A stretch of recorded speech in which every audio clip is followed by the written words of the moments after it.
Hey, this is Matt once again. We're about to another video, and this is a paid request for Edward. Thank you so much for that, and thank you for your patience. I do appreciate it. For those interested in requesting any type of videos, random thoughts, streams, commentaries, video game playthrough for an hour, full playthrough, review, movie review, re-review, whatever the case may be, feel free to send it either directly to my, like I said, PayPal, CashApp, best ways to do it. Links are down below in the info box. So, thank you, Edward.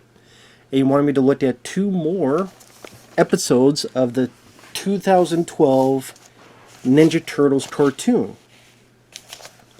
Now it's funny, someone asked me in a stream a long time ago, they go, well, how do you feel so far about this show? Because 2012 Ninja Turtles cartoon, I've said before that, the first season, maybe season and a half or so, I didn't mind it, and they got to a point where it just really bugged the hell out of me. I still feel the same way. There are episodes I do like. There are aspects I do like of the show in this first season. And there's probably more episodes I liked than disliked. I like some of the bits between Mighty and Raph throughout Season 1, because those are two of my favorites. I do like the voice actor for Mighty. I think he has that childlike younger quality to the voice. Although sometimes they have him act a little bit too dumb. But he has that childlike demeanor. Jason Biggs, I think, did a really good job as Leo, and I like that they put... Leo has a bit of personality, where he's still a young kid, but he's still the leader, but he's not too sticked in the mud. I really like Jason Biggs and his interpretation of Leo. Donnie, I could deal with, although I don't like the stuff between him and April, because it was all pointless at the end of the day. They were never going to be an item. They were never going to be together. So you just have Donnie just almost having stalker tendencies to April. Then April, I'm not a fan of the 2012 April. I just find her bland, boring, lacking personality, and tough. She's always like got this look on her face like she's taking a dump. Or it's her time of the month every month. That seems like April for 2012. Every month is her time of the month. So I really did not like her. Casey Jones isn't really a thing too much in this show. So we're not there yet for that. Splinter, I always felt he was a bit more of a hard ass in this. I don't really get the loving father type from Splinter on this show.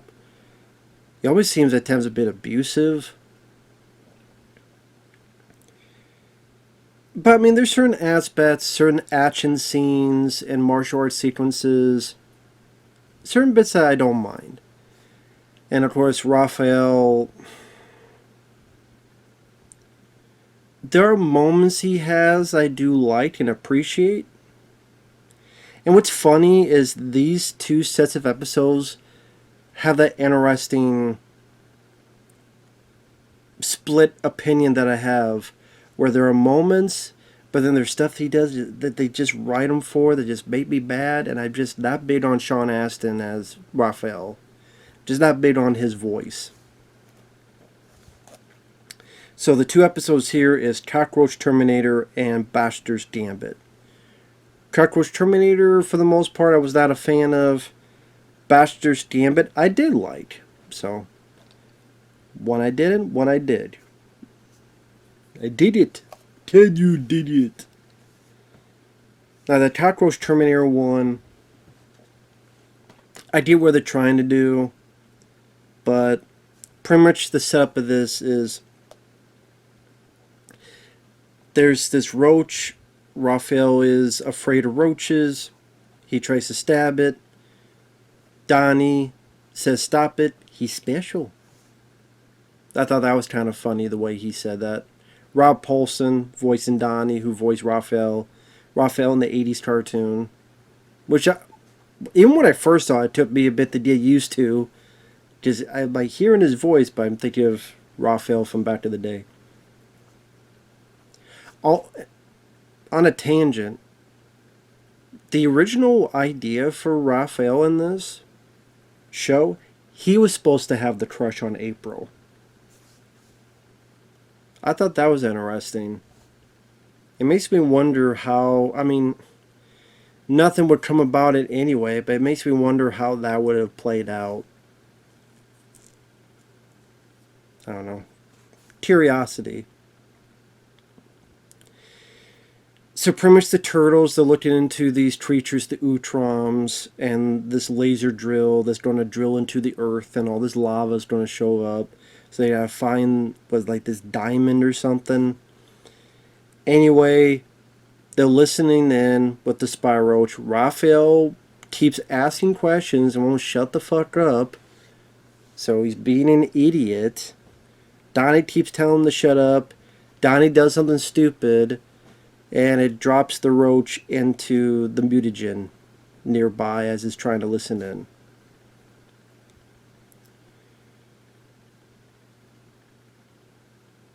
One thing leads to another. They're trying to get the thing that the Utroms want, that the bad guys want, the crane. I keep saying the Utroms, the crane. They're called the crane. In the original comic book, they're called the Utroms, and they're the good guys. These robot body, but it's a brain in the stomach. So in the comics, they were called Utroms, and they were the good guys. When they did the 80s cartoon, they took one of them and said, you know what, let's just make him a bad guy. We'll call him Crane. He became one of the big main villains in the 80s cartoon. Then, in the 2003 cartoon, they kind of did both, where the Shredder was a villain. So in a way, they combined Shredder and Crane together, now that I think about it. And I think that's what their idea was. I know a lot of people got mad about that. But anyway, they kind of just combined Shredder and Crane into one, which, I mean, it didn't bother me. But you also have the good Utroms as well. Here, it's more of, they're called the Crane, and they're bad guys, and they want to take over the Earth. And the Turtles keep stopping their plans, including this time. While they're trying to do that, the Roach is now this big Terminator-like, on a mission to destroy Raphael, because he tried to stab it back when it was just a roach. And the way they make Raphael, and listen, I get what they're doing. Raphael is the tough guy, he's the tough turtle, and lo and behold, he's scared of this thing. He hates roaches, it's his big fear. So the arc is that he overcomes his fear, in this case, to save his baby brother Mikey. I do get that. I can appreciate that. And, you know, at the end, he has some good moments, which I do appreciate. It's just the journey to that just bothered the fuck out of me. I get having a fear, but when they do it in such an over-the-top way that he is just yelling and screaming and crumbling and ready to bawl his eyes out and cowering in terror. Even Leo calls him out. He was busy cowering in terror. And he abandons his family. I'm like, see, this is the thing with fans, right? They look at a character and they have their own interpretation. And if you take one character like Batman, are you more into Michael Keaton Batman and his interpretation, or you're Christian Bale, or this is just from one fan's perspective, Raphael? My interpretation of Raphael, I'm like, this guy would never abandon his fucking family because he's scared. He could be scared. Hell, the Raphael in the 2003 cartoon doesn't like bugs. He just grossed out, and he handles it still like a man, not a pansy, which I thought Raphael in the show Cockroach was a pansy. So I get what they were doing, but I just didn't care for the way they handled it. And then, like, sometimes with this family, I'm like, this family seems very, I don't know. Like, they all have, I don't know how to put it. Like, sometimes, like, they hate each other. Because, like, they bring Raphael out, and they're going to use him as bait. And Leo's like, come on, come and get it. I'm like, I don't see Leonardo ever doing that to Raphael, using him as bait when he sees this guy's afraid. And no one ever tries to talk to Raphael in a serious manner, like a brotherly manner, because they're fucking brothers. Hey, it's okay to be scared sometimes, or it's okay, we all get scared sometimes, or Mikey could say, you know what, I'm scared, but then maybe he'll say something goofy that he's scared of. But Raph doesn't make fun of him because, while he thinks it's silly, at least his brother's trying to talk to him as a brother. But they don't want to do that kind of stuff because, oh, Matt is just a cartoon. Well, that's how they were handled on the 2003 cartoon.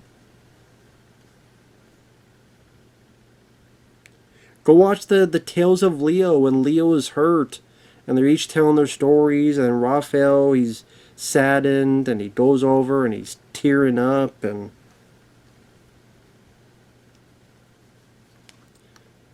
when Raph almost hit Mikey with the pipe, he comes back. He apologizes, and Mikey goes, hey, it's okay. They're both kind of lightly hitting each other on the shoulder, but friendly. That's what I mean. Like, those little moments can really help with a family dynamic. And even, to be fair, some of the stuff I've seen in that, was it the Rise of the TMNT? I do think it was a bit hasty on my judgment on that show, because I've seen clips of that show, the 2018 show, and I'm like,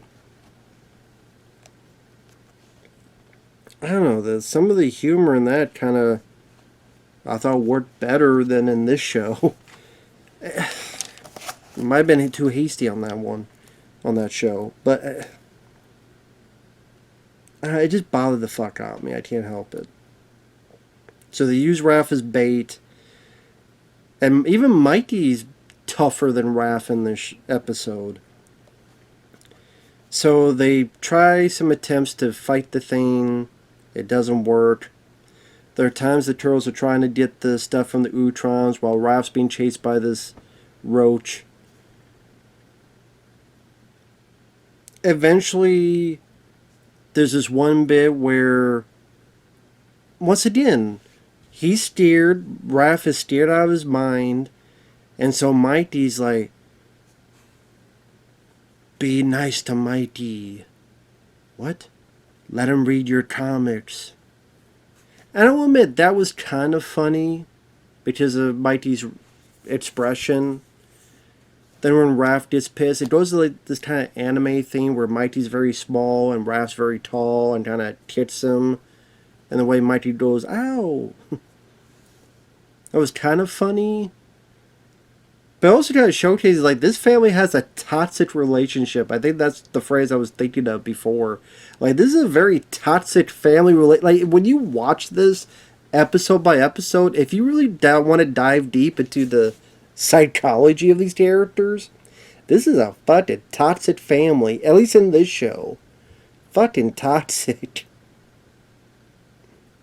If I had my, like, fan fiction brain on, you could write some stories about how toxic this family really is. Like, holy shit.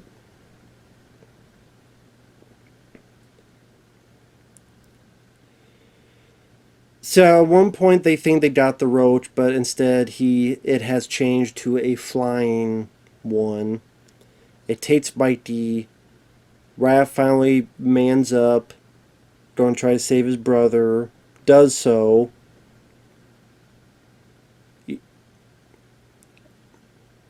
Raph deals with the roach while the others try to stop the drill. Their van gets stuck. Raph drives, goes up over the roach, goes to where this device is, has to fight the roach on top of it, turns the laser thing, shoots it at the roach, blows up the thing, stops it, saves the city, and stops the drill from going deep into the earth and all this lava bubbling up, kills the roach. Then, that was cool, that was nice. Granted, in a way, it's him stopping his own mess up. This is another thing I don't like, is that a lot of times when they do this thing where Raph is the head of an episode, it's usually him fixing his own mistake. There's the episode where the guy was taking pictures, eventually turns to a mutant, Raph gets pissed at the guy, screws things up, he's got to fix his own mistake. His brothers are in danger because of that, so he's got to fix it. And there you go. In this case, Donnie's at fault too, but Raph kept asking stupid after stupid after stupid question, which led to Donnie doing something stupid, and then him trying to stab the roach earlier leads to their predicament. So he's got to fix his own mistake. Like, so many times, like, him having to fix his own fucking mistake, man. And then later on, it's like, oh, he just turned to a flower. In one episode, he's afraid of riding a horse. In one, some wizard turns him into a chicken. In one, he gets turned to a fucking vampire. He's like the first one to get turned. He's right there with April and their Splinter, and he watches Splinter get killed in front of him, and he doesn't do anything, can't do anything about it. It just... At one point, they're in space, he pushes Mighty, and he hits his mast, he's ready to break. Thankfully, he wasn't dead. He didn't die because there was air. And you go, well, what about the 2003 tour? Yeah, Raph did that, which was a mistake. And then at least there's a follow-up where he apologizes. And they don't fucking do that in this show. To be fair, they do it whenever they feel like it. But there are times it seems like they should, and they don't. Like, sometimes they... That was what's frustrating. Like, sometimes they do it, and sometimes they don't. And it's like... And it seems that as time went on, they were more worried about referencing the 80s cartoon or referencing this movie. Hey, let's reference Mad Max Fury Road, or let's reference Nightmare on Elm Street, because we got Freddy Krueger, Robert Englund as the voice of a dream beaver. Get it? His dreams. Oh, there's this one guy, he kind of looks like a hockey mask, like Jason. I don't know, it got annoying. And then Mighty, like, Raph saved Mighty's life. So how does Mighty repay him? He dumps a roach down his shell, and they all laugh at Raph being scared. And I'm like, okay, this guy just saved your life from this big roach, and to return the favor, you drop a roach on him and you all laugh at his misery. It's just meant to be a cartoon, man. I know, but at the same time, this stuff just bugs the fuck out of me. I can't help it. What an ungrateful prick Mighty is. Ungrateful prick. Well, congrats that you saved your brother's life. Now he's going to be a... I don't know, man. I wasn't a fan of the episode. Now, Baxter's Gambit, I did like.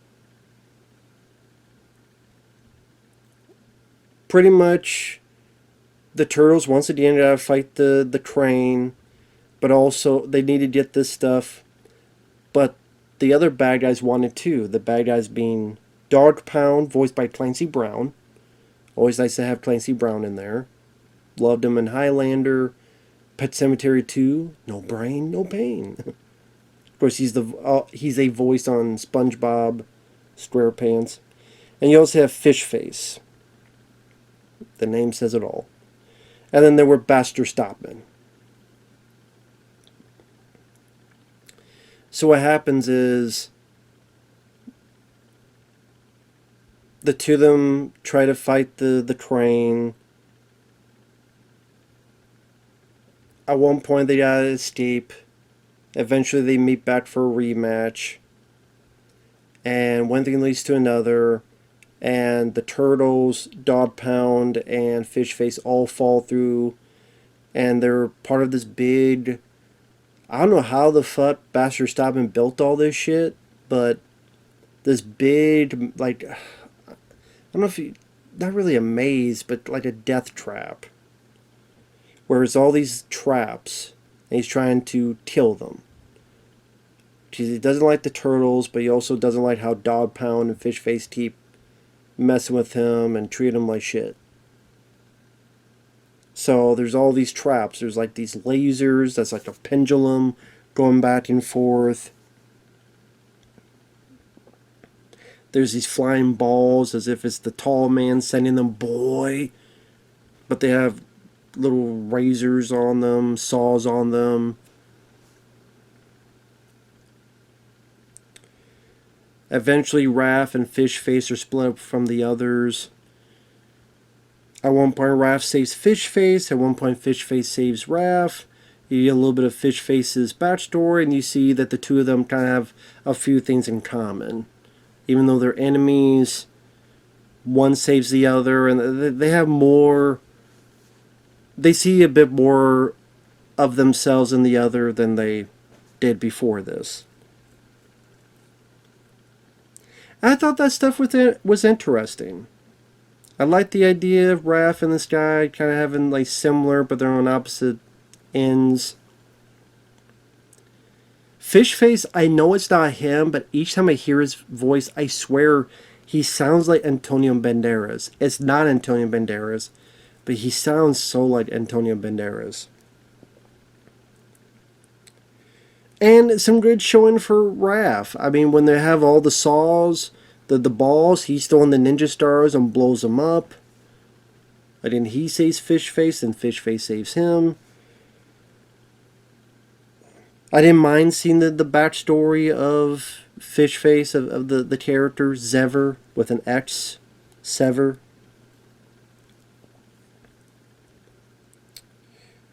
There's some more traps that the others go through. Eventually they meet up again. They fight Baxter Stockman.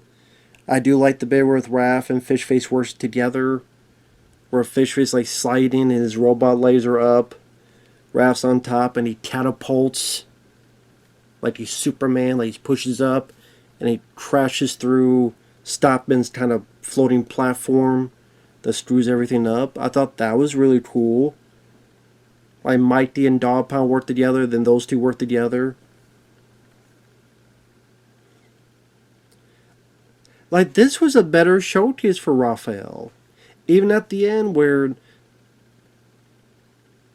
Mighty's like, hey, you two work well together. Well, they're the enemy and we can't forget that.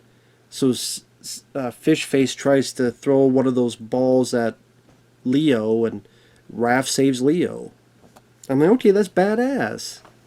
So that's what I mean. It's like, okay, more of this, less of that. Like, less of the Roach Terminator and more of this.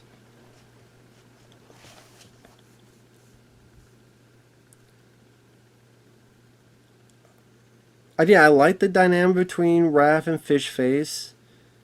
I don't think they did a whole lot with that afterward, though.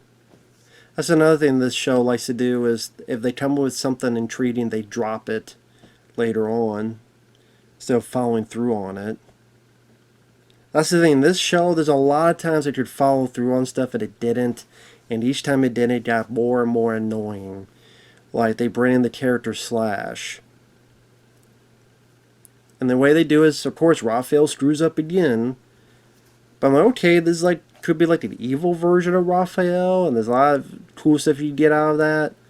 This used to be his pet and his buddy, but now you get some really drama and heft. No, pretty much the next time you see him, he's like captured. The next time you see him, he's pretty much a good guy. Oh, Raphael has been turned and he's gonna work for Shredder and fight the other turtles. Wow, you get some stuff out of this. No, you can't, because it lasts less than one episode and it's just a lot of stuff they could have done, man. I'm jumping ahead though. But this I did enjoy. I enjoyed the idea of the turtles and their enemies having to work together because of a bigger problem. I like the idea of Baxter Stockman having all these traps. Again, I don't know how the fuck he built all this by himself, but I guess he did, because he's Baxter Stockman. I thought there were some good moments from Raphael, using the ninja stars to blow up some of the devices.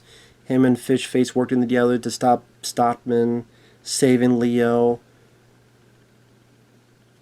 It's like someone saw the previous episode and it's like, I need to make up for it, so let me give this and this and this one for Raph.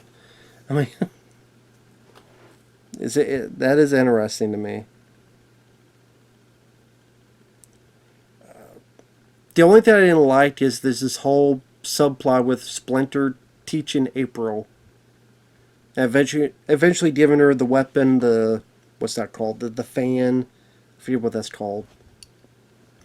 I didn't give a shit about that because I don't like Splinter and I don't like April. Splinter's a hard ass. He's a bit of a prick. April, again, every time her face is like time of the month.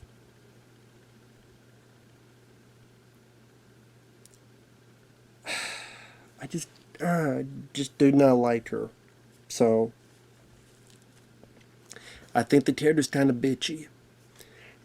So I didn't like that subplot. I didn't care. My eyes kind of glazed over whenever that happened. So take that for you will. But yeah, Baxter's Gambit I did enjoy. The other one, the Roach one, not so much. So thanks for watching. Take care. Thank you once again, Edward. I do appreciate it. Take care, everyone, and we'll see you guys in the next video. Bye-bye for now.